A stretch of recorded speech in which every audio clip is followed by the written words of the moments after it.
wana na koma kaboni na ça bakominga sika na koma kaboni o ba sali fête boba ya manga bandi maman moi c'est amout aya kona nanga mais ça doit peut danser maman attention ngai nena saboye na miye akende kotia tolo nanga na tolo ya mwasi tonto zobina sikoso na bini na osimba yo wapi ngana sasa mona osimba yo wapi na mutu nani mama pas question ngana sasa ngana makasi te na kimi oh non il a problème aba mswala aba ona za makasi ngana makasi ngai fona kimi na ibi faiblesse na ngana ndo fona on se tolo na ndi kona tola mwasi bozobi na boye bozobi osimbiye otie maboko na simu kima on a na omega esani vraiment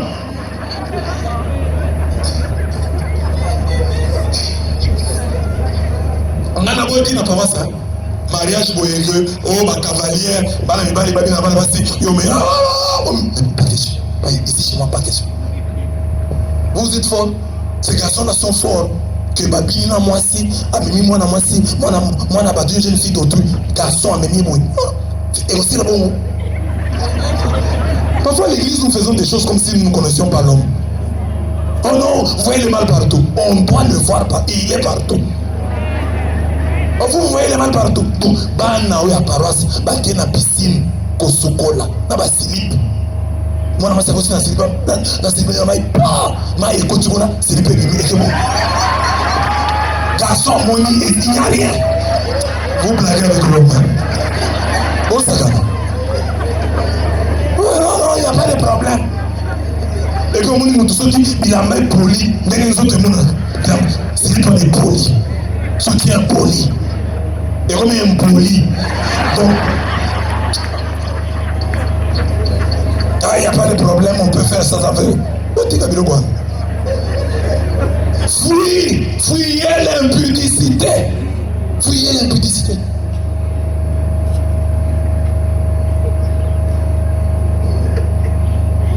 Samson a vraiment manqué de discernement. Dans sa vie, il a eu 3 femmes et toutes les 3 ont mis sa vie en danger.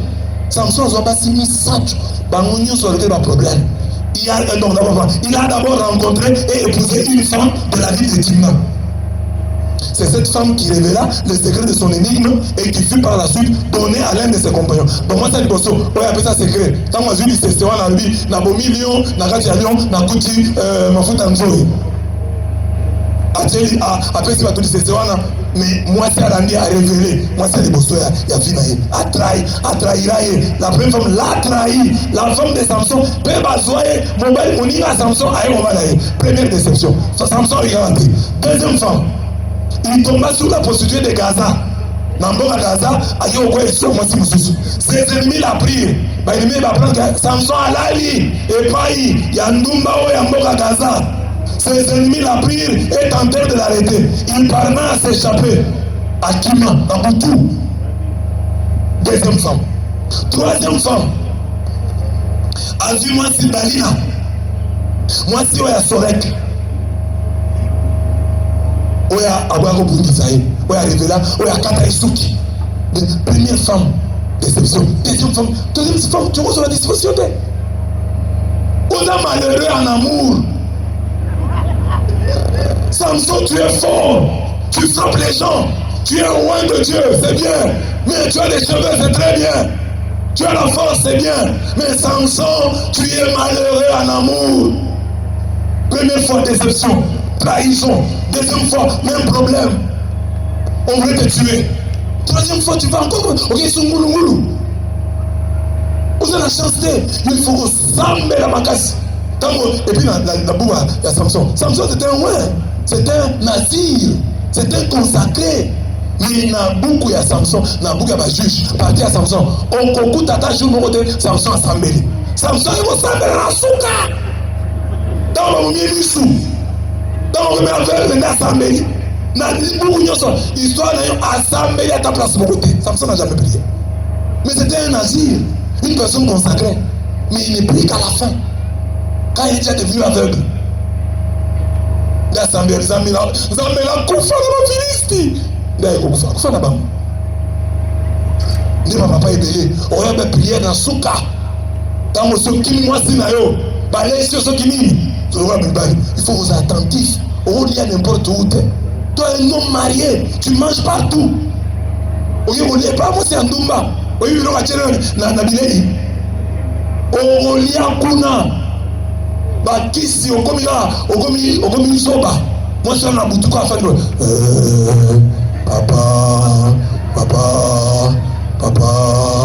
papa François. Jonathan moi c'est na soba manano. Ok qu'on a na kilote. Au milieu de l'ozo qui n'a coin. Ok qu'on a la coup. On a tombe bon la kanakina. Et pas moi tu as mangé quoi? Il y a pas na yo, dit na maman, nanda on a bien yé à l'après. Pour après te mon père on a place mususu. Là ba pas bien. Ba musu ba ko lambate. Ko lambate ne ba fandi on a ba ibi ko lambate.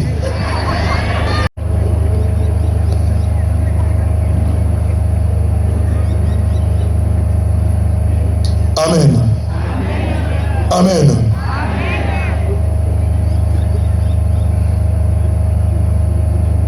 Ça c'est un trait. Juge 15, c'est un troisième trait. Chaque homme doit aimer sa femme, qui doit être considérée comme la quatrième. Donc moi, si nous sommes il n'y a pas besoin de la quatrième femme. Parce que Samson a été déçu par 3 femmes. À supposer, même si c'est la première femme que tu as eue dans ta vie, mais considère-la comme la quatrième. Celle que tu dois aimer. Donc il faut bien choisir. Il faut avoir éliminé les 3 premières là. Les Dalila, la femme de Timna, la prostituée de Gaza. Parce que vous avez éliminé déjà dans le mot. Que moi, si on va là, à la quatrième. Donc la femme de la sagesse. Après avoir été déçu, maintenant tu vas trouver une femme qui sera pour toi le bonheur. La femme a bien dit qu'il y a un mariage. Pour méditer, au bail. C'est ça aussi, moi, c'est l'inaye. Bible le dit, bois l'eau de ta propre citerne, l'eau jaillissante de ton puits, tes fontaines s'écouleraient au dehors, tes ruisseaux sur les places publiques, qu'il reste pour toi seul, et non pour des étrangers avec toi. Béni soit ta source, trouve la joie dans la femme de ta jeunesse. On revient sur le thème. Biche aimable, gracieuse gazelle, en tout temps que ses seins t'enivrent. Oui, Natango Yonso, ma belle et moi, c'est et l'anguissa yo, au langue. Bible nous te le dit. En tout temps que ses seins t'enivrent. Sois toujours épris de son amour. Pourquoi mon fils te laisser égarer par une étrangère et embrasser le sein d'une inconnue? Proverbe 5, 15 à 20. Bongisa moi sinayo. Bois l'eau de ta propre citerne, l'eau jaillissante de ton puits. Béni soit ta source. Osana moi si bongisa ye. Kolinga ye makasi. Kona kolula te basi abatu susu. Bana basi bilenge. Oh biso to bala avant. Fallait to zela. Basa kito ho bi mikolo. La tango na chose za kito ko boyete. Papa, attention au bali lelo. Ceux qui ont insatisfait, on vous a insatisfait. Tu as bala basi 20, on vous a pélaté. Salomon a eu 1000 femmes. 300 des rangs princiers, 700 concubines.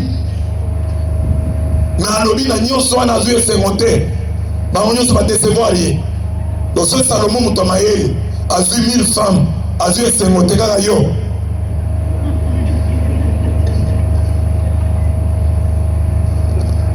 Amen.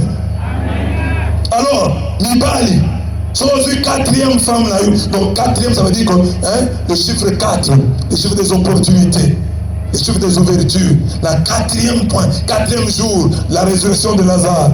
Donc la femme, c'est ça que j'appelle la femme. Après toutes les déceptions, la femme que tu auras là, je l'appelle spirituellement ici la quatrième. Ça veut dire que tu as éliminé les trois premières. Tu es maintenant expérimenté et tu as la quatrième. Samson n'a pas eu cette opportunité. Il est mort à la troisième. La troisième l'a tué. Marie aimait vos femmes comme le Christ a aimé l'Église. Il s'est livré pour elle afin de la sanctifier en la purifiant par le bain d'eau qu'une parole accompagne, car il voulait se la présenter à lui-même, toute resplendissante, sans tache ni ride, ni rien de tel, mais sainte et immaculée. De la même façon, les maris doivent aimer leur femme comme leur propre corps. Aimer sa femme, c'est s'aimer soi-même, car nul n'a jamais haï sa propre chair. On la nourrit, au contraire, et on en prend soin. C'est justement ce que le Christ fait pour l'Église. Ne sommes-nous pas les membres de son corps? Voici donc que l'homme quittera son père et sa mère pour s'attacher à sa femme, et les deux ne feront qu'une seule chair. Ce mystère est de grande portée. Je veux dire qu'il s'applique au Christ et à l'Église. Bref, en ce qui vous concerne, que chacun aime sa femme comme soi-même, et que la femme révère, respecte son mari. Acclamez la parole de Dieu.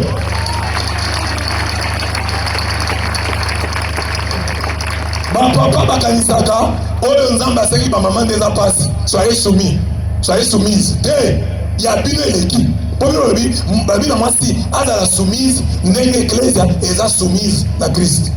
Or comment l'église est soumise au Christ? Il y a pas de problème, il y a l'ikukuma. Mais vous, on vous demande d'aimer comme le Christ. Et comment le Christ a aimé? Il s'est livré. Oyo nzambe aseki mibali nde eza face.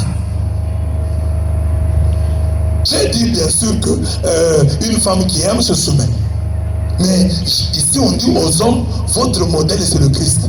Vous dans le foyer, vous êtes le Christ. Si dans le foyer la femme est église, vous êtes le Christ. Or le Christ est parfait. Donc l'homme doit être parfait. Nanda kumenge bozali wana. C'est makambo mabe ezali.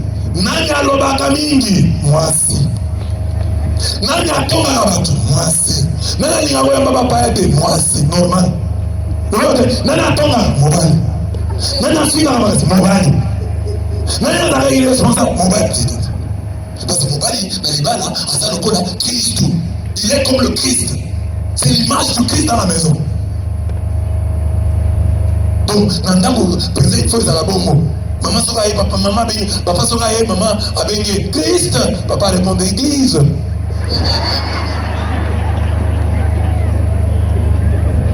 Christ, église, église, Christ.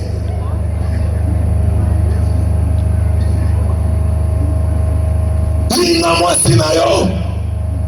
Neti lokola Kristu alingi eklesia. Ah papa. Devant la mesa makasi. Olinga lokola. Donc tomona mobali nde bayembaka la pantalon moko na nzoto. Mais mwasi azala bilamba ebele.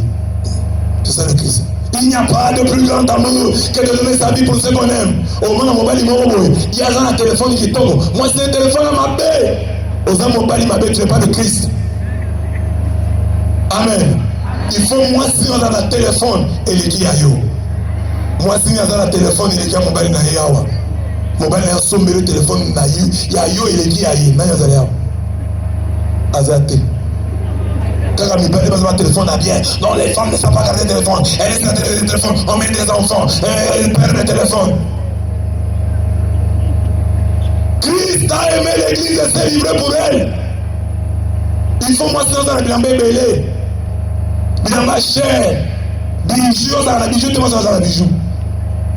Tu vas dans la sapate, mi balé, moi dans la sapate 50. Dans la chambre, pour mi sapate.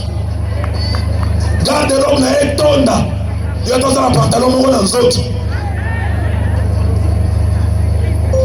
Baima olomba yemba.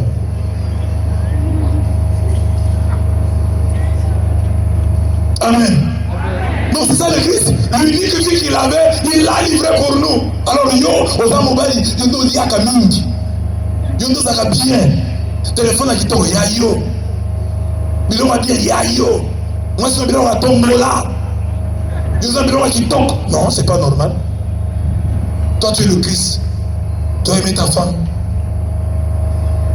Moi, c'est un goût. Argent de poche, on peut s'arrêter. Quand il y a un bon mois, il y a provision à se débrouiller. Au commissariat, c'est un mouillip. C'est des rendu voleuse par leur mari. Moi, ils ont été là, ils ont se retrouver. Moi, ils ont été. Quand on a fait la provision, on a fait ma bonza, on a fait des dîmes, on a fait des dîmes, on a fait des dîmes, on a fait babola. Quand on a fait à cause pour faire ça arrêter. Mais on peut se ma femme, ça c'est pour toi. Pessier, ça c'est pour toi. Aux ambons, nous y a semaine. Aux ambons, nous y a mois. C'est pour toi. Maman ni baoti ko pesa mbongo kala mingi te. Maman ni azi mbongo mikolo yo apesa mi, ça c'est pour toi. Maman ni na korala azate baete. La korala ba pesa mbongo na babi, ça c'est pour toi. Maman pesa kio? Babi c'est pour toi. C'est bien. Maman azali va pesa. Amen. Nani musu ba pesa mbongo, c'est pour toi. Baete hein. Azakuna nzamba pambolo maman. Papa ni apesi moi c'est mbongo mikolo. Mais moi ça reconnaissante te.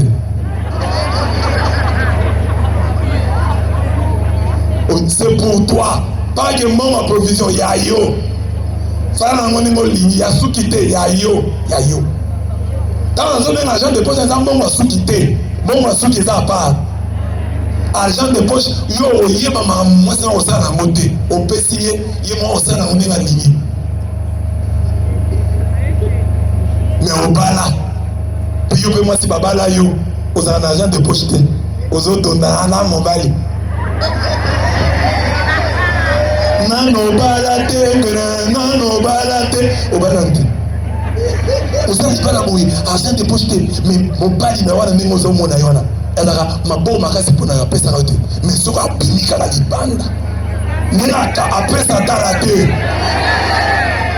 ma belle est le donateur universel yakabaka après ça dans la terre donc alors ça va 50 000 francs d'abord c'est tout ce que j'ai aujourd'hui prends d'abord ça en attendant 50 000 francs prends en attendant on va voir j'ai un petit 50 000 francs. Mais yo et pas là, yo 10 000 francs, ça est payé. 10 000 francs, la personne qui est si quoi. Mais ailleurs, là, c'est 50 000 bon. Donc, tu peux prendre ça, c'est pour tes petits besoins, Eh bien, c'est tout ce que j'ai aujourd'hui, mais demain, on fera mieux. Mais moi, c'est 10 000 francs. On sait qu'on a un rapport. C'est quoi 10 000 francs ici, Néni? On s'en bat qui? Quand elle est 10 000 francs ici, mais presque on soit appelé Saka. Quand tu as 5 000, moi, je suis à 5 000, ma fille, est-ce que tu as quelque chose? Ma fille, nous sommes pas là. On peut la bien ma fille, on n'a pas ma fille, n'a été. Parce que, et bandit, on m'a femme. La femme est dans le passé, à tirer une fille. Mais quand la mine était off, quand la ma femme. Ma fille. Amen. On peut savoir combien? Ma fille, on peut savoir combien? Ma fille, j'ai un petit rien là. Aujourd'hui, bon, la table n'a pas été l'argent est à la maison. Mon argent est en banque. Prends soin de ta femme. Qu'elle soit sans tache, ni ride, ni rien de tel, mais sainte et immaculée. Aimer sa femme, c'est s'aimer soi-même. Mais vous avez moi ce soir là qui tombe, et ça fierté na yo. Nous là, nous ben pas comme Kim, azio na prière de sous-sauté. Pas yebi ka sombe le wa malonga te. Vous avez bilamba mabe. Bilamba mabe. Vous avez robe ya soirée.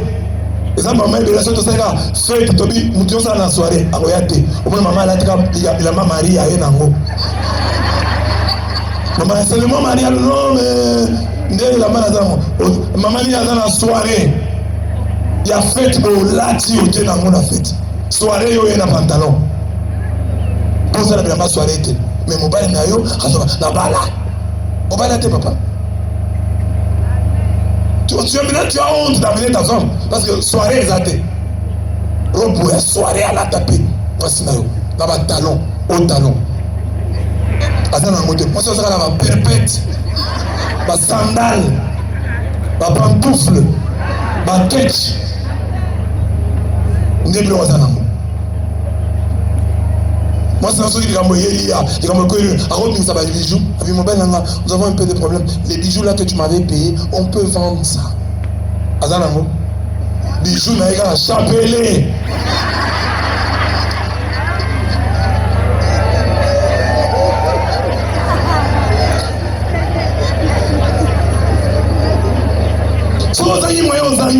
mais le peu que tu as là, que ta femme sente que mon mari n'a pas encore de l'argent, mais je suis sûr que s'il en a, on sera bien.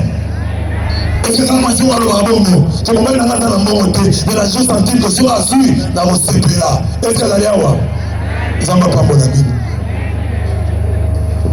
L'objectif du diable, et bien c'est suppos, c'est de faire de nous des hommes ordinaires. Résistons-leur avec la force de la foi. 1 Pierre 5:3. Quand on n'a plus les cheveux du Naziréa, de sa consécration, on l'ignore parfois, mais souvent on le sait et on fait semblant. C'est la Kachosuki. La consécration, oh yeah, bah. Nemozali awa ba Samson no so bakata ba suki nena za kote ba za ko santé déjà que eza biso bakata biso suki makasi eza soute. Tu vas sentir ça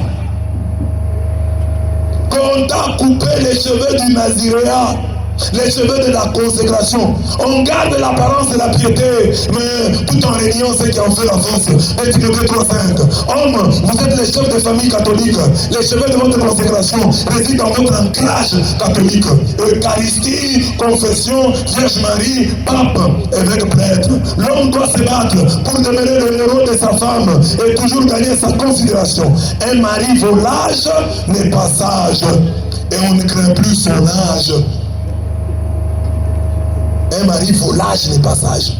Au moins c'est ça là. Je suis plus âgé que toi. Mais tu es un mari volage. Comment on va te respecter? On ne craint même pas ton âge.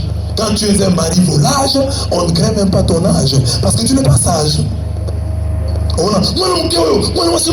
Différence à 10 ans, mais tu es un mari volage. Comment on va te respecter? Donc, yo mobali ni mozali wana. Kota la mozino. Yaki catholique on a yo. Sois la catholique, t'as la catholique. Yakana misa. Christ au centre de ta vie. Eucharistie. Sois un homme eucharistique. Puise la force dans l'Eucharistie. Mobali na yo assemble la raté. Makasi ya kotenir la zorawat. Sous moucha mobali assemble la raté. Samson. Souki bakati. Comment un homme qui ne prie pas peut tenir devant les femmes? N'est-ce pas si l'attaque? Hein? N'est-ce pas si l'attaque? Kalatika kadadi talamsoto talamsusu azotambol lokolo moto azobima aleki liboso na yo ozala na mabondeli te okotenir ndenge nini parfois afandi liboso na yo afandi mabe lokola mama moko ayambinga ntango nakoti boye na ndako na ye bonjour bienvenue monsieur l'abbé nakota boye ntango nakoti namoni ke fante na ye ezaki li na nsima nakoti ake boye soki na cuisine azongi namoni fante ekomi liboso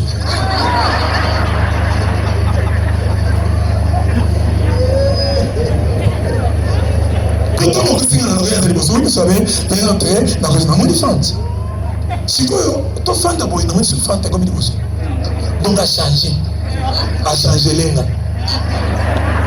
Amen. Si qu'on a vu dans le monde à Nengewana, monde arabe à Nengewana, il y a que tenir sans Eucharistie. Oyaka misa matongote, ozonguya wapi, ozomakasi wapi, yako tenir, oliaka te, bile ya molimo oliaka te, lilobo oliaka te, tubela oyaka tubela te. Basango bazalo bazalo tele batubela.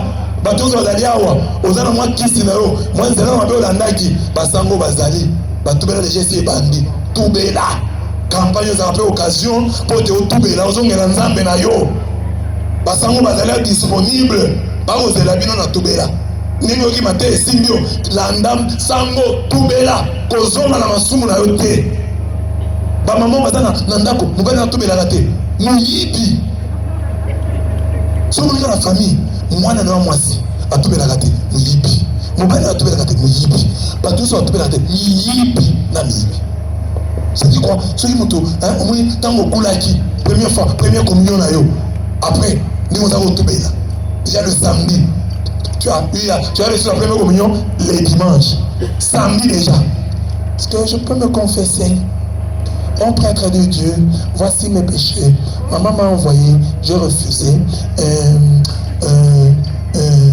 et puis j'ai eu des problèmes avec mon ami c'est fini au moins elle on a kolika tubela mais depuis oyeba mibali sango pe amoni ndenge okoli okende oyebisa ye sango nakoyaki na kindumba nde eloko komosala komokima tubela po makambo ya kindumba kobeta lisolo ya kindumba ndenge osalaki bavideo fo oyebisa ye nasalaki video ya motakala sokosanga telemo yo mwana moke boya nde komokima tubela nabimaki na papa boye nabimaki na papa wana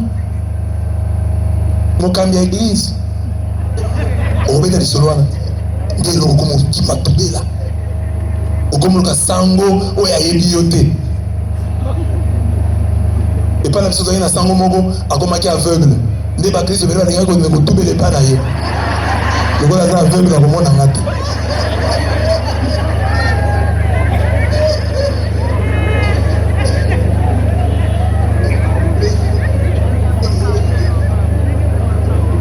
donc comment tu vas tenir les cheveux de Samson ya yo papa ya consécration na yo ezali yango wana oyo nalobi awa zala moto ya eucharistia moto ya bameshe moto ya baadoration saint sacrement c'est là que tu vas puiser la force moto ya liloba quelqu'un qui aime la parole moto ya losambo moto ya kangami ya maria yo azali pure pureté ya maria nekokontamine yo zala moto ya barosere Maria mosunga yo akosambela mpo na yo okotenir moto aza en contact na basango parce que si tu es en contact avec eux tu vas te confesser le peuple va t'interpeller et puis les mamans ici sont souvent contentes so bayoki ke oza na sango place wana ozali abe azali aya toza na abe a donc maman aza rassuré mais papa mosusu basepelaka basango te oza mokristo na to alingaka basango te kosanga opesaka conseil non papa oyo ozosala eza mabe lokola alingaka conseil te akimeli ya sango papa moko azalaki aosona sango bien mais longola banda vi ya mabe akoma kokima basango basali na nzambe azokima bango mpo bakopesa baconseil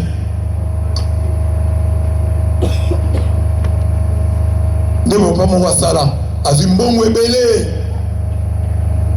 azalaki na mbwa na ye azwi mbongo ebele azalaki na mbwa na ye akala azwi mbongo ya sika ebele ntango alali alobi lobi na olamuka vi na ngai ochange na butu wana bamiyibi baye mbwa na ye na butu wana amoni babiyibi aza mbwa na bapota na matoi mbwa ya kala akomi kwabwa ye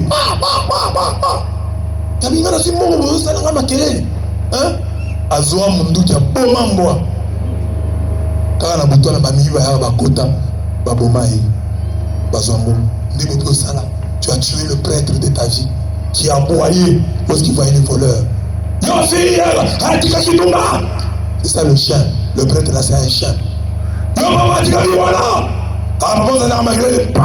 Tu as tué le prêtre.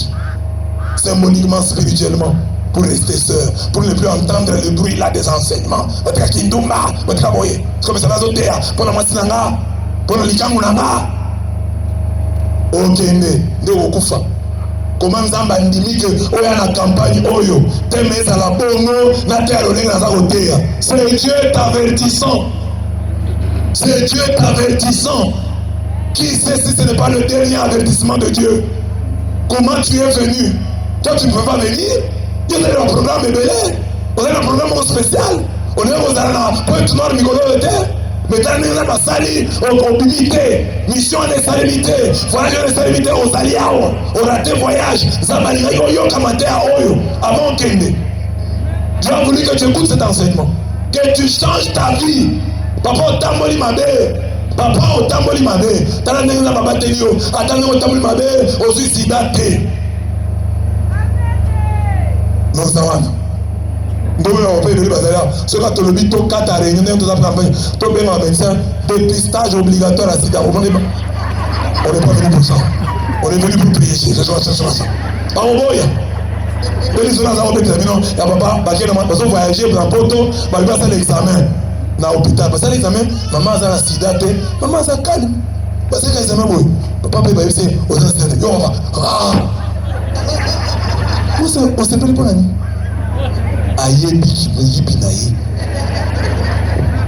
Comment il s'est pris? Moi, si on trouvait normal, toi, t'as ma bête, t'as mis besoin d'accidenté. Moi, ça calme. Mais papa, wow!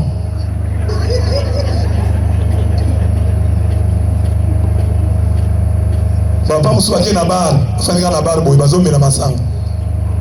DJ abaro na chenzem. Malade yo, sida. Papa, qu'est-ce moi?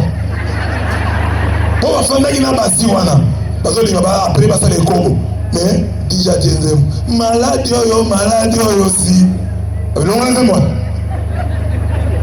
Dieu parle tantôt d'une manière, tantôt d'une autre. Nous sommes dans les Congo, au matin na bus, au matin na voiture, au yoka, nous sommes na sida qui t'a. Dieu parle tantôt d'une manière, tantôt d'une autre. Comment la jour où nous sommes dans les Congo, baye manzembo wana. On est devant terrasse, malade aussi. Dans zone.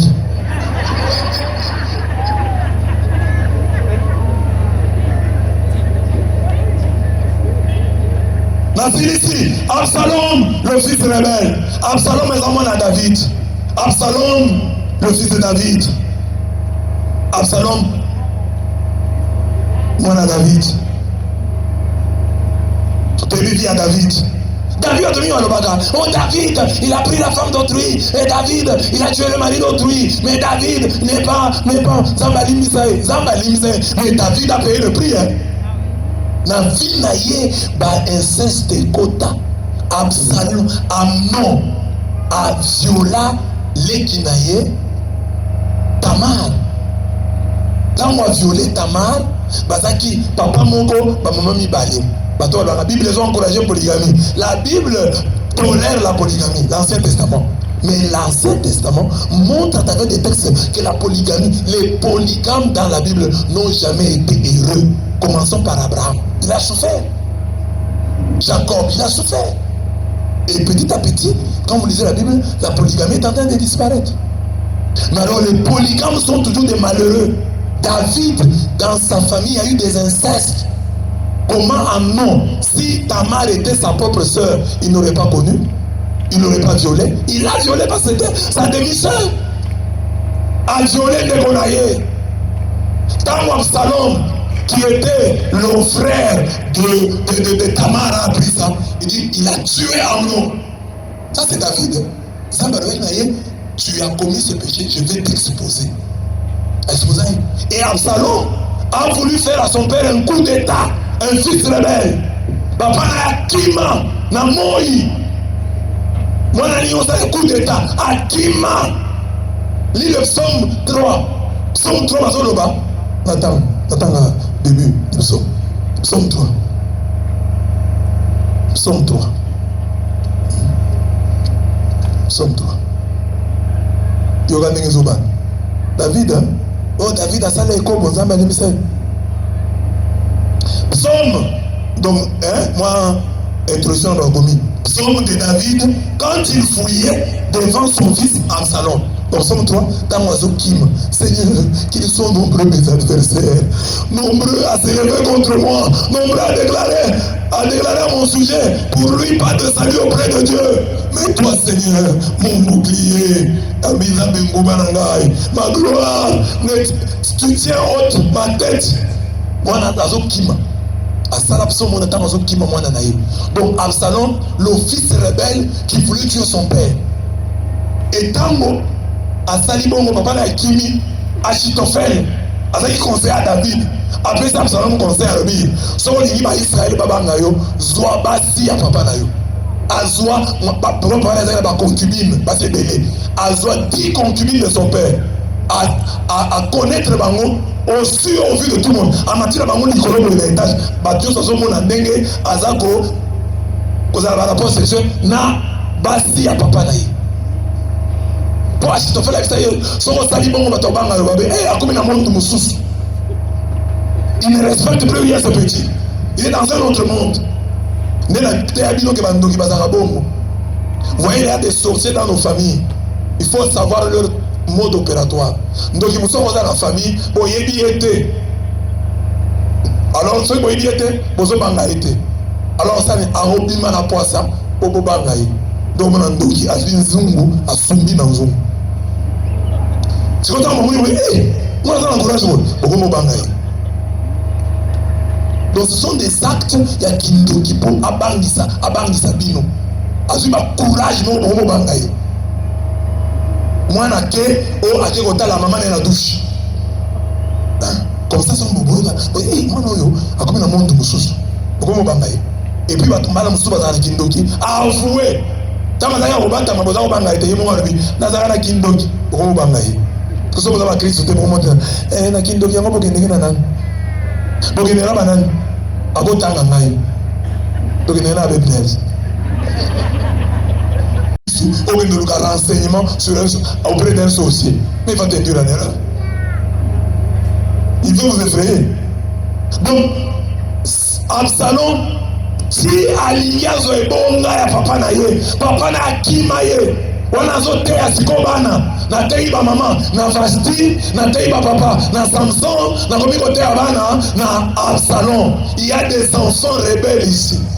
D'abord bazama kamabe inceste pe bazakuna ndeti ba famille ozana ndeko na bino so na dolizi yo zana bana na yo bota oko benga cousine na yo na bana ikobo za la baona ndako cousine ngo tala nzoto tala lokolo tala mususu pembe alata ba kilo na ndako wana na bana ikobo za na bango makambo sana na ndako na yo. C'est pourquoi beaucoup de maisons, à cause de la promiscuité, il y a beaucoup de cas d'inceste aujourd'hui.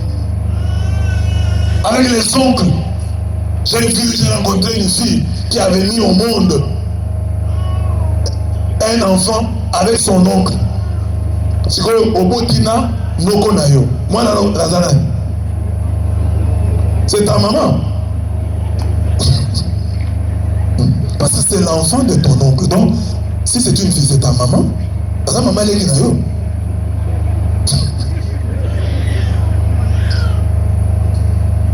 Amen. Au pays, ma famille, on se baillait. Au pays, on se allait internet par la Yoana. Au début, comment ça, ma famille, moi, j'écoute les jeunes. Un jeune m'a dit ça. Mais ça fait dans la maison là, on a mené une cousine du village, et là, la maison là, je ne tiens pas. En tout cas, non, moi, non, ça m'a dit. Absalom, les enfants rebelles, Nanda Baboti, Oebi Mipali, aux Absalom. Nanda Baboti, Oebi Basti, aux Absalom. Basti, Kendewe Babango, si en dehors du temps paternel. Mais toi, tu es venu, tu es allé coucher avec une fille, tu es rentré dormir dans la maison de ton père et de ta mère. Tu les as déshonorés, à ta évité. Moi, la moitié que qu'on l'a la Mipali, au son, on l'a la Nanda, papa, la maman, tu les as déshonorés. Ozawe na sololo na ekobo olala na ndako ya baboti tu vas marier ndemo na bana mususu azo respecter aussi azo mona mama oyebi eloko te po ya yebi ba makambo ya sala ba makambo bato bimana bango tama zo na papa na ye ne papa na za mukuse azara mbongo te me ya bimi na mutu o mimiso abimi na député siko na ndako na moni mwana akipa bino sute aba téléphone ma casse dans la téléphone monene la carte de téléphone congélateur ezali. C'était sous tout a commis Absalom. Le roi a moi aussi, sa femme.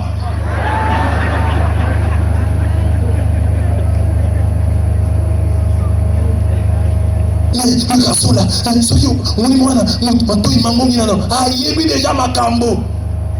Abimi déjà na basi, tu peux avoir un enfant comme ça. Abima na moi c'est à l'équion âge.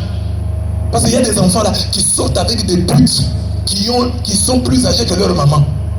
Donc on a rebelle nanda. Alors mutote ekobo maman na abima na batu mobali na akufa abima na batu akufa azana nzoto na ye na milimu ya batu akufa o abima na bango siko wana ake milimu na akeko yamba yango milimu eyambi tant azongi na ndako komi troublé maman wana ya mukolo abima na ye. Les jeunes gens qui sont ici, qui sont sortis avec des femmes plus âgées que leur maman, ils sont là. Tane ba osa ensemble. Tane ba osa azotara na seza ye.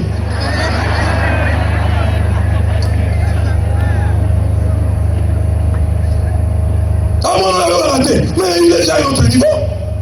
À ce moment-là, il va petit. Bébé l'autre. Maman ya sala. À mon avis, vous avez un amitié. Je ne vous comprends pas. Cet enfant ne comprend pas. Il ne vous écoute pas. Absalom, l'enfant rebelle, t'as papa à moitié, à petit comme Kitoko. Absalom, mon père est paix. Tata nanga na boboto, papa nanga zu boboto, nena botinga boye, azu boboto.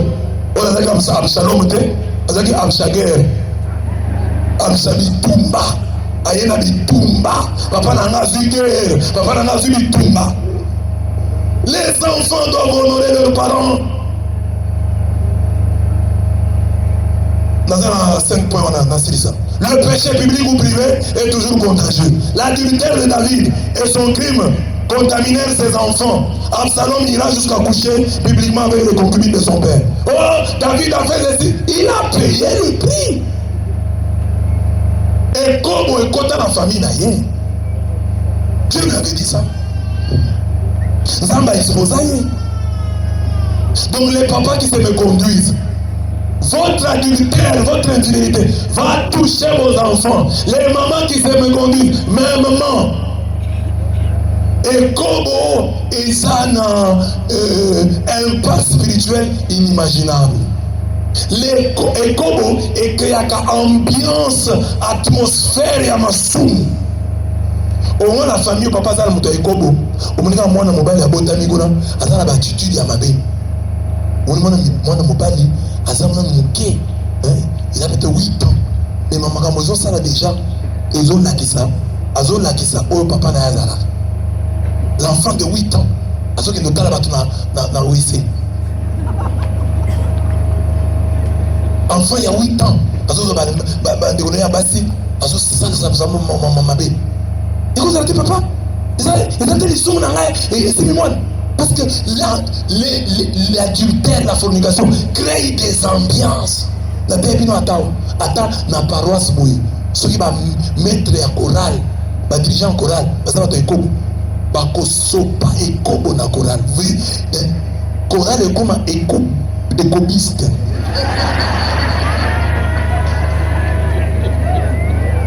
Ambiance pour les habiletés. Le péché crée une atmosphère, une ambiance de péché.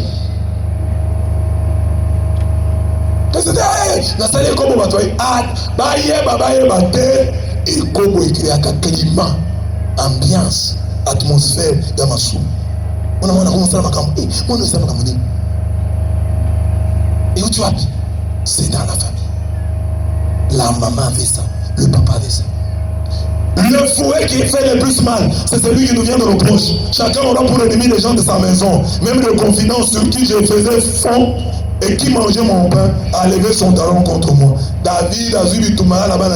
Papa, poto sa botte la minoté.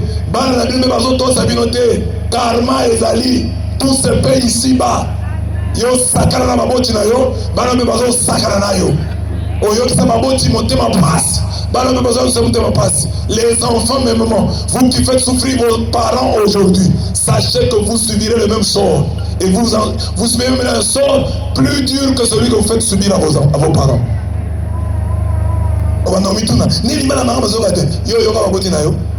Il y a des mamans aujourd'hui qui se plaignent. Oh, banana, banana, yo zango yo papa na bino.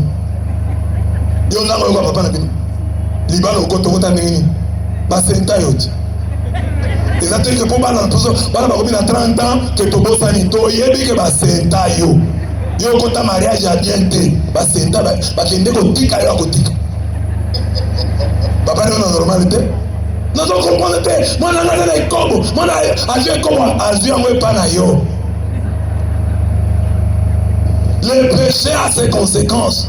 David a ça. Alors David, comment non mais c'est mon David, toi tu as pris la femme de ton général. Tu as tué le général. Si quoi au moins na oyo za maro dinero Absalom pour Absalom oyo atindeliwa. Eza foué en Nzambe. Tango omona mwana comportement mabe, kokangela mwana kandate. Profite, dit Seigneur, je comprends qu'à travers cet enfant, tu es en train de me fouetter. Tu fouettes mon impudicité, tu fouettes ma mauvaise éducation, mon impolitesse, mon insolence, mon arrogance, mon orgueil. À travers Banaoyo, Ozobetanga Fimbo, pour n'endenga la salle à boti nangai, Nanyokola Bango, Ozobetanga Fimbo. Tant qu'on reconnaître, on reconnaît pas l'ini, Zambazo Shikoteo, Zamba Olimisayo. Donc il faut rentrer en toi-même. Est-ce que moi j'ai été une bonne fille? J'ai été un bon garçon? J'ai été un bon enfant? Ai-je honoré mes parents? Alors aujourd'hui, ce qui m'arrive, c'est peut-être que je n'ai pas bien vécu. Il y a des situations aussi, un papa qui a été un bon papa, mais qui a des mauvais enfants. Ça arrive aussi. Mais Dieu, il doit y avoir quelque chose. Ne dis pas que c'est pour rien. Soit c'est une épreuve, soit... Mais cherche la face de Dieu. Dieu va te dire pourquoi.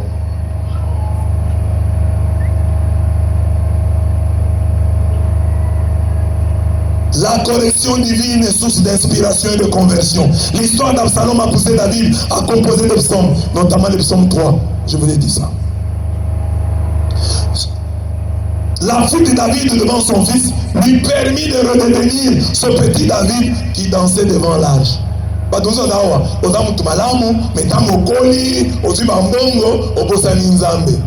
Nzambe sikoyo abomi mwana te atindio mapesi maladi te makopesa période moko adolescence à mwana ya pasi Paul kelongi na ye. Il y a des parents qui sont venus ici souvent pour leurs enfants. Les lots c'est là dans le belo moko et vont changer banana bango. Tu vois, c'est parce que tu as eu cette épreuve-là que tu commences à chercher la face du Seigneur. Osana mwana mowayo karate, osana mwana belaka, osana mwana zala pite eleki ki numba eleki nde etinyo luka elongi nzambe nde tino ye na campagne oyo. Osana mwana teti ayo karate.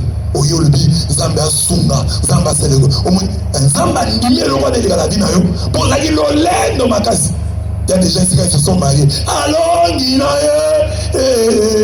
on peut savoir ton frère de un mariage. On dit qu'il y a nyongo, il y a sango, à pas le mariage. On laisse ça te belé, mais ils ont marié à te. Ils n'ont pas pété au film beaucoup d'abans. Comme ça, le rôle c'est pas la photo. On le canzambe, na nzela comportement ma bé abana. Okomo kibira bangomba obe osambela zambe changer mwana ngai zambe simba motema mwana nga po koma kilo lendo ezeki mariage nengo bali posira ina nzambe je me suis marié victoire je me suis marié victoire c'est fini na longi na ngai zama bibi tumelali bitumeye na zela bana mwana yokaka te mwana impoli arepondaka yo mabe olobi pa lobi ah mama Alinga buzoba ndenge na témoin na moko bio olinga buzoba ako bengo zoba mwana soka boyi kolia mwana meka kutuko amekana asaba tentative ya suicide azuki singa boya tena kingo ayiko mimbo amela poison mwana sali bino boyi bosambwe eza nzambe po lokolo tangi classe osali mariage oboti bana okanisi ke yo oza nzambe adjoint siko nzambe abina okomplike na bana na nzela bana okoluka elongi na ngai ndenge bana bakosala okoluka elongi nde maplace ozali sikoyo oluka elongi ya nzambe nzambe bana na ngai sefe nazwi libala ozwa libala malonga okoma lolendo ofinga bandeko botanga na bango oyo bazwa mabala te biso tozwa mabala mpo na bolenge totambola na nzela bosembo lolendo wana batono ba regreta bakende panza mais ça va de tomber na bébé ko ba biso boye na passe na moto za mariage te zambe ça va y poser là on sera quelque chose de place aux arts lolendo et les caillots David pas comment qu'il lolendo il était devenu orgueilleux. Voilà pourquoi Dieu a accepté, a suscité Absalom pour aider David à revenir. Et David revient à Dieu. Qu'est-ce qu'il dit? Il dit, mais toi, Yahweh, bouclier qui m'entoure, ma gloire, tu redresses la tête. À pleine voix, j'écris vers Yahweh. Il me répond de sa montagne sainte. Et moi, je me couche et je m'endors, je m'éveille. Yahweh, mon soutien. Je ne crains pas ces gens par milliers qui forment un cercle contre moi. Lève-toi, Yahweh. Comment ça va? Sauve-moi, mon Dieu. Lève-toi, sauve-moi, mon Dieu. David a le bango. Tango moana, alingi ko bomaye. Les enfants souhaitent votre mort. Les gens ont bon idélo. Nengoza, moi na c'est à la diveste na yo. Moi na c'est à bimina sapato na yo. Il y a des enfants comme ça. Nanda kwa na kumona mwana na tongo atelimo aosala azokata ba aosala ba mesurage à terrain. Avec ce papa ka kofi boye to kati boye to teki. L'enfant est en train de miser sur ta mort. Soko kofi ya ofuluka akoma na mbongo pa oteka partir lopango. D'ailleurs kende ko vérifier mikanda lopango soki ezali. Dieu parle tantôt d'une manière. L'histoire d'Absalom nous apprend que les parents sont frappés, punis, corrigés dans leur fils. Caïn maudit Cam en maudissant Canaan. Genèse 9, 19 à 29. Le psalmiste le dit de manière fort belle. Voici des fils sont un héritage de l'Éternel, le fruit des entrailles est une récompense. Comme les flèches dans la main d'un guerrier, ainsi sont les fils de la jeunesse. Et l'homme qui en a rempli son carcan. Ils ne seront pas confus quand ils parleront avec des ennemis à la porte. Abibana, ne ba flèche, oyonzamba pesa kala mutu. Na bitumba na yo, ba flèche a elonga na yo, ezali nebana. Les flèches d'un territoire sont les enfants. Tu peux tuer dans la vie, mais ce sont des enfants. Des enfants. Attention à Sango. C'est là que Dieu nous honore. Zamba honore la bana. Oyo tozui ya mulimu. Donc bana oyo zui, oyo encadra, ba koli, ba se souvenir na yo. Ba comme salo malamu, ba comme sunga yo. Alors, si oyo boti, mais osali musala, musala bana te. Okomi kokufa, okufi yo moko, neti obota te. Bana bazo négliger yo bakipaka yo te. Comment a-t-il de l'ombongo problème? Il faut kosa maladie. Mwana nazo bela, tini na mbongo za maladie te. Pozo mbongo. Mwana négligea yo, jour kokufa, ne bakoya. Une grande délégation venue de Paris. Ça c'est son fils, le Parisien, son fils ici, le Belgicain, son fils là-bas, l'Italien, le Romain, de Bayoana. Basombi c'est que ya cher, Bayo Bondo place à Malam, mais finalement, quel est là?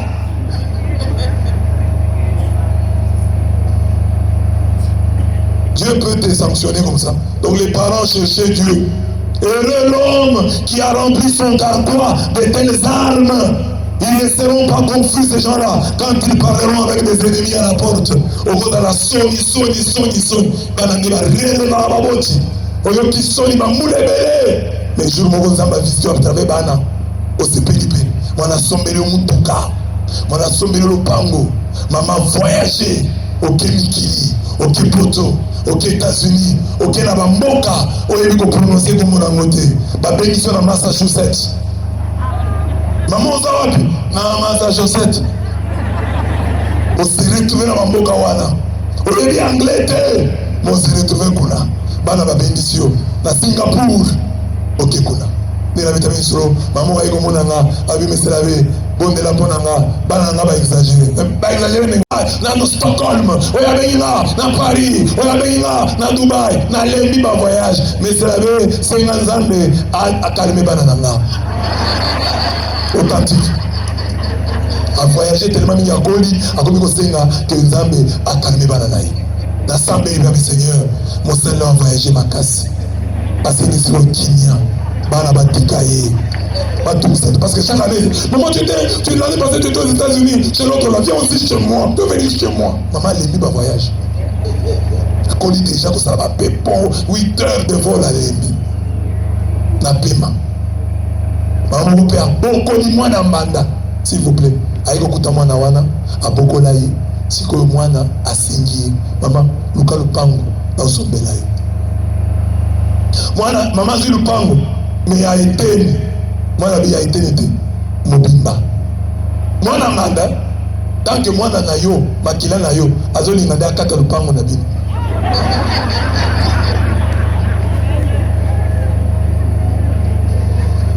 les flèches sont tes enfants. C'est pourquoi Sambela Makasi, Oboti Mwana, consacre l'enfant. N'attends pas trop tard. Les jeunes gens, nos parents ont commis des erreurs. Ne commettez pas les mêmes erreurs. L'enfant, on le consacre à Dieu. Ceux qui moi sont azusés, ça l'alliance ensemble. Chaque mois, va voir le prêtre. Prépare une offrande. Donne. Tant moi, c'est dans la zème. Moi, c'est dans la eau bénite. Pendant toute la période de la grossesse, eau bénite na eau bénite. Nabilo wa olia, sel béni, bozo consacrer moine pendant les 9 mois, bozo faire la prière, maïkaka eau bénite, azo menakaka eau bénite. Chaque mois, bozo kende, offrande bo pesi, basali nos prières, bo préparer moine, bo consacrer par exemple, jour à botani, baptême bo pesi offrande, bo offrir moine, bo sali ba alliance, chaque jour bo sala kama eloko pour na bana la vie. Nos parents n'ont pas fait ça pour nous. Ils n'avaient pas suivi ces enseignements. Mais nous, nous avons la grâce, dans le renouveau comme nous sommes là, d'entendre les enseignements comme ça et de les mettre en pratique, de consacrer nos enfants. L'histoire d'Absalom, Nassir ici, à travers la mort tragique de ces derniers, enseigne aux enfants de résister au diable et de les vaincre en vivant cette écriture extrêmement importante. Enfants, obéissez à vos parents selon le Seigneur, car cela est juste. Honore ton père et ta mère, c'est le premier commandement assorti d'une promesse, afin que tu sois heureux et que tu vives longtemps sur la terre. Les enfants qui chantent joyeux anniversaire, au Liban, aux Arabes, joyeux anniversaire, et belé. Tosa maman la tata. Moi, na tosa maman dit, akokufa noki, akokufa la lombangu. Pour vivre heureux, pour vivre longtemps, la base, c'est l'honneur donné aux parents. L'honneur, ce n'est pas seulement le respect. C'est-à-dire, rends tes parents fiers de toi. Autant qui bien. Oh, le premier, Bassali Bac, résultat, Baccalauréat, qui Nanya, Adjiba Pembele, voilà. C'est l'enfant de qui? Papa, c'est l'enfant de qui? Papa dit, c'est mon fils, c'est ma fille. Honorer mes parents. Quand on dit que ça va t'indiquer, ok. Honorer les parents, c'est pas seulement que Batinda Okende, honorer les parents, c'est les rendre fiers de toi. Qu'ils soient fiers de toi. J'ai un enfant. Tu vois la fille là, c'est ma fille. Jour en mariage na yo, obéis maman, à mon yebi. Ne bazoba na maboy, na vierge. Na oki na mariage, na zala ba sachet yoso. Maman ne na zabo, na za occasion de robe te. Na za moi c'est à tombola te maman na ngai. Na zala ba signe na ngai yoso virginité. Na ko lata robe pembe avec raison. Oyi on a jour en mariage, na robe pembe. Yambanga na emaboko pole motema na ngai pembe yambanga na mari olobi yango na solo ye oyo bolingo na ngai bo baswaza ye oyo na babanku na bolingo no musezali Diego kawa fandi wana ye nde bolingo na ya ye banzoto na olibo so batu nyonso aza afandi na kiti ono invité epe ozaza na sonité. Et pas la personne dans le bougement, il commence à dire fille joue le mariage, attends le mariage, ma fille a sex tape pour ça. Na katia mariage, ex a tindé le mobile naye sex tape. Oba kanga tango bazalaka. Quand la mariage wana, yo, tu as un message de côté. Bitumbe pendant le mariage. Vous avez filmé, vous allez venir. Aucun n'aurait se filmer. Va filmer, yo na écobo. Au milieu, tu t'aimes pas. Tu ne t'aimes pas. Yo, où que ça me donne une confiance. À filmer, yo mutakala. Vraiment. Et puis après,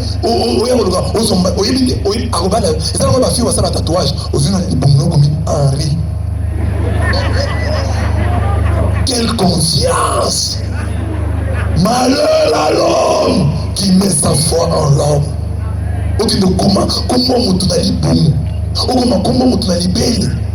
Comment tu as dit simanayo? Henri.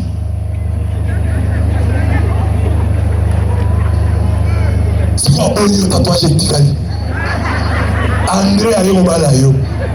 Alors tu as Henri Wazanan. C'est ça, papa Leki.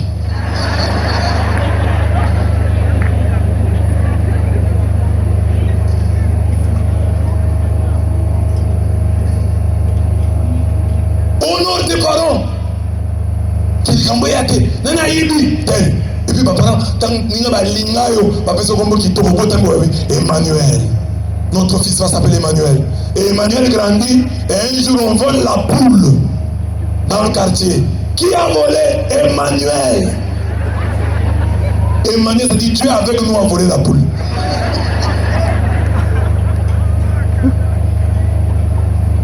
Papa se combo qui tombe, Dieu merci.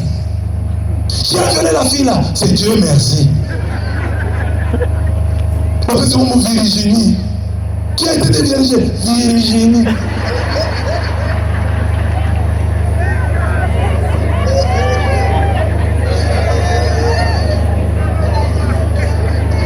Demande à tes parents pourquoi vous m'avez donné un tel nom. Ils avaient un projet sur toi. Pierre. Que tu sois la pierre de la famille. Et tu n'es pas la pierre.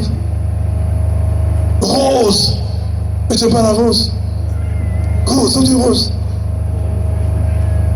Richard. Et tu es un clochard.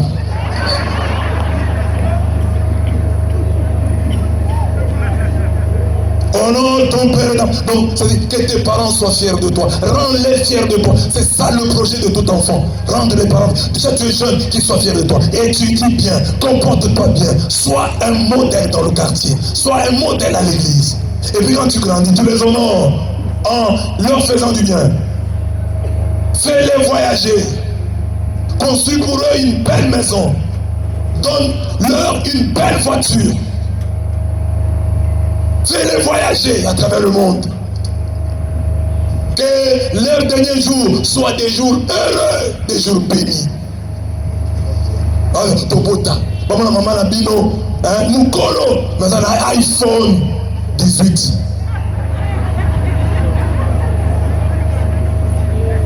Pro Max. Maman a 80 ans. Maman, il y a ce téléphone qui tombe, Mabota. Pour n'avoir pas observé le 4e commandement, Absalom est mort très tôt. Honorer ses géniteurs est un commandement qui nous pousse à respecter toutes les personnes âgées.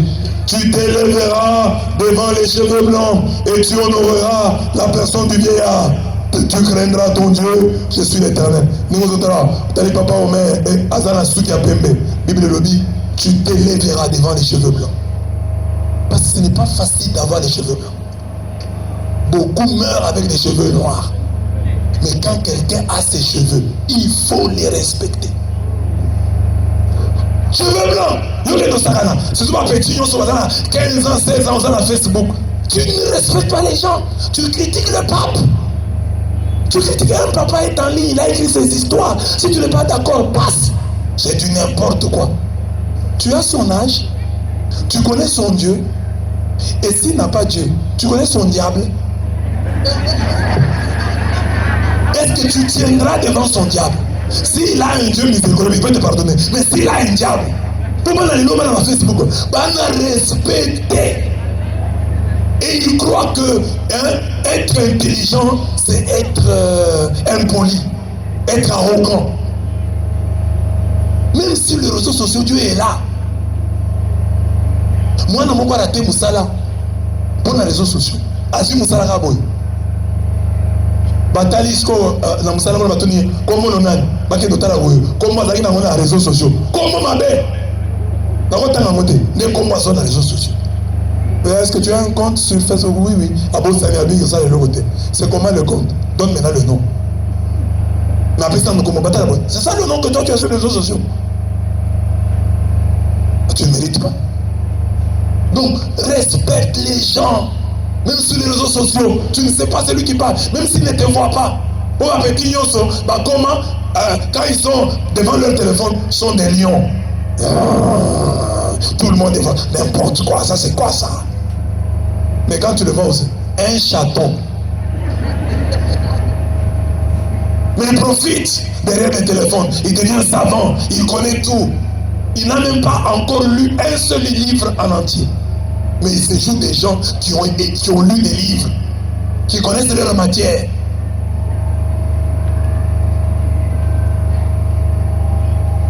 Sauf qui respecte toutes les têtes chenues, tous les cheveux blancs, honore la personne du vieillard.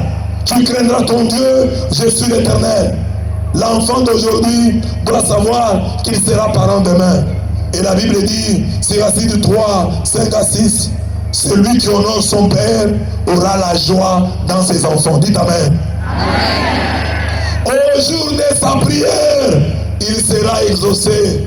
Au jour de la prière, nous autres, Papa Nabino, Azana Okanda, Bible Lobby, Oyo apesi babotne lokumu, Amozapesi ngonabana na ye. Mokola osambela, Zamba yano la ye, Zamba exaucé. Celui qui glorifie son père verra de longs jours. Celui qui obéit au Seigneur donnera du réconfort à sa mère. Les enfants, vous êtes enseignés. Les parents sont les dieux que nous voyons, les dieux visibles. Atama Kambalibala, osui-moi si. Osui-moi si. Oyena yebsa moi si ma femme. Comme nous allons avec toi chez ma mère, chez mon père. Ah, prie aussi, hein. Maman c'est Pilanaï. Pour ce maman bouillou. Et vous allez passer. Parce que l'enfant, ne vous trompez pas. Et maman, ça t'est passé. Eh! Bah, maman, oh, bah, votre ami, elle voit parfois. Elles peuvent se tromper, j'en ai confiance. Mais dans la plupart des cas, moi, si, oh, bah, boti, bah, boya. Alors, moi, c'est mon problème. Si tu as une maman méchante, tu la connais, qu'elle est comme ça. Mais ta maman, toujours été une bonne maman. Mais elle voit ta femme. Dans mon clarté. Prends ça au sérieux. Soit tu pries, soit tu renonces à cette femme. Mais maman n'a pas dans la mouton. Soit la maman compliquée, et puis madame a compliqué. Oui, ça c'est autre chose. Mais tu sais que ta maman est une bonne maman, elle prie. Et tu amènes la femme, tu amènes le mari, et la maman hésite, le papa hésite. Prends ça au sérieux. Faut pas blaguer avec ça. Faut pas blaguer avec ça. Attends ma voyage. Oh, je vais voyager. Je vais aller aux États-Unis. Ta maman n'aime pas ça. Toutes les mamans aiment que les enfants voyagent. Mais moi, je suis mon thème, kilo. Suis ta maman, suis ton papa. Si tu veux obtenir, obtiens-le. Arrache à ta maman la bénédiction. Là, je prends cet exemple dans le Sango. Je suis prêtre, on m'invite parfois. On m'a invité il y a 2 ans quelque part. Moi-même, je sentais mon cœur était lourd. Alors, j'écris à mon évêque. Généralement, quand j'écris à mon évêque, je dis, mon Seigneur m'a invité à tel endroit. Il me bénit, il accepte. Quand je lui dis qu'on m'avait invité à tel endroit là, mon Seigneur ne me répond pas. Il me dit, je vais te répondre le soir. Bon. Il me répond maintenant le soir. Un long message. Voilà, ceci, c'est là, ceci, c'est là. Et à la fin, il dit, bon, tu peux toujours partir, mais sois prudent. Moi, j'ai compris. J'ai dit, non, mon père n'est pas d'accord. Moi, j'ai dit, mon Seigneur, je ne parle plus. Parce que je sais comment vous me dites. Quand je vous dis que je vais voyager, vous acceptez. Mais cette fois, un long message comme ça, et à la fin, vous me dites, tu peux partir, il n'y a pas de problème. Mais ça, moi, j'ai compris. Je ne pars pas. Là, je n'ai pas. Là, j'arrache à mon père la bénédiction. C'est pas bien. Il faut que son âme, c'est ça que Isaac a dit à ses enfants. Amène-moi le mec que je préfère et mon âme te bénira. Il y a des moments dans la vie où c'est la main de papa qui te bénit. c'est sa bouche. Mais il faut que son âme te bénisse. C'est ça, Isaac a le mal à nde Jacob ake na accomplissant maman nae ake ko kabidoko maman na lambeli après papa pambola. C'est son âme et mon âme afin que mon âme te bénisse. L'enfant vous devez arracher parfois au lieu d'embêter maman c'est pédité mais le rôle aux autres tenir tu tiens tellement et maman la bouche de maman te bénit mais c'est pas son âme. La bouche de papa te bénit mais c'est pas son âme. L'enfant doit aller chercher, doit offrir à ses parents l'honneur qu'il préfère. Biloko papa sepelaka nango opesa yango ekozala comportement ekozala attitude ekozala raisonnement ekozala biloko pe matériel biloko olia moi molangi na ya vino eloko sepela nango so opesi molimo na ye epambola yo ezala lipambola ya monoko te. Et un enfant, toute la vie d'un enfant, c'est ça, arracher aux parents de telles bénédictions. Que l'âme de ton père te bénisse. Maman, j'ai nettoyé la maison, hein. Maman, j'ai nettoyé les installations, tu as vu, non? C'est propre. Que ton âme me bénisse. Mon âme te bénit. Arrache les bénédictions. Tant que tes parents sont en vie, des bateaux, ou arracher ma bénédiction. Bazara maloba qui tombe les colonnes. Moi ici quand vous me voyez comme ça, c'est parce que moi j'ai fait ça. Moi quand j'étais jeune, mon père était tellement fier de moi qu'il racontait partout. C'est lui qui arrivait, parce que moi j'étais jeune, tout jeune, mais déjà responsable des jeunes à la paroisse. J'étais en deuxième secondaire, je ne sais pas comment vous appelez ça ici, mais j'étais déjà encadrant des jeunes, vice-président des jeunes à la paroisse.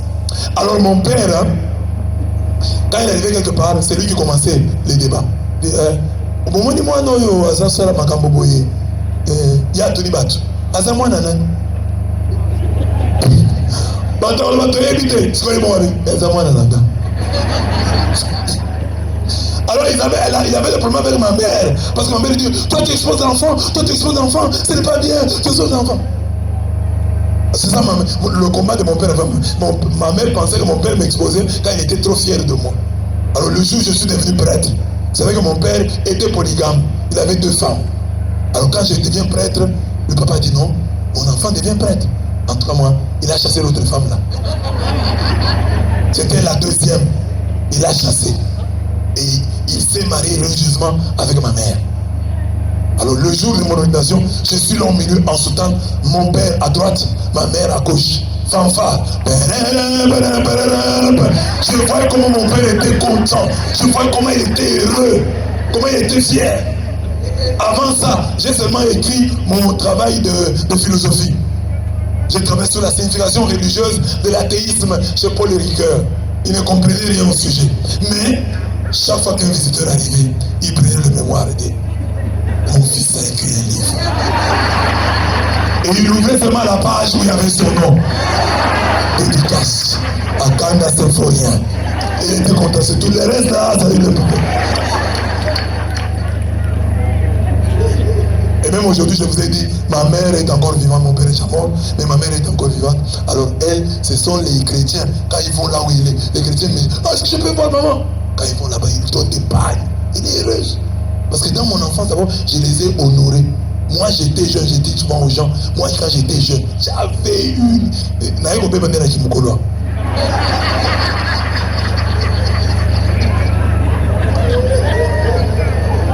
J'ai eu des années où je me comportais mal, hein? J'ai eu des années de turbulence dans l'adolescence, mais après, quand je me suis ressaisi, j'étais la fierté des gens. Même à l'église, quand moi j'ai voulu entrer au séminaire, les gens ont dit parce que les gens voyaient que j'étais un garçon. J'ai dit ça aux jeunes. Je vous ai déjà dit que j'allais à la messe 2 fois par jour. Donc, hein? C'est ça. Dieu de mes parents me suit. Les enfants arrachent. Vous avez encore des parents vivants. Tu as encore un papa vivant, une maman vivante. C'est le temps d'arracher des bénédictions. Parents des bateaux, il faut mettre la 2e fois. Vous avez la 2e fois. Hein? 2e fois. Il faut les flatter, leur arracher des bénédictions. Être leur complice, qu'ils soient vos complices. C'est le temps. Un jour, ta mère te dit, maman est morte. Papa est mort. Tu vas faire quoi? Tu vas passer tout le temps à les contrister, à les attrister. Profite de ce temps. Tu es encore tout jeune. Marque le cœur des parents. Touche leur cœur. Fais-leur du bien. Et qu'ils te bénissent. Que leur âme te bénisse. Amen. Que Dieu vous bénisse.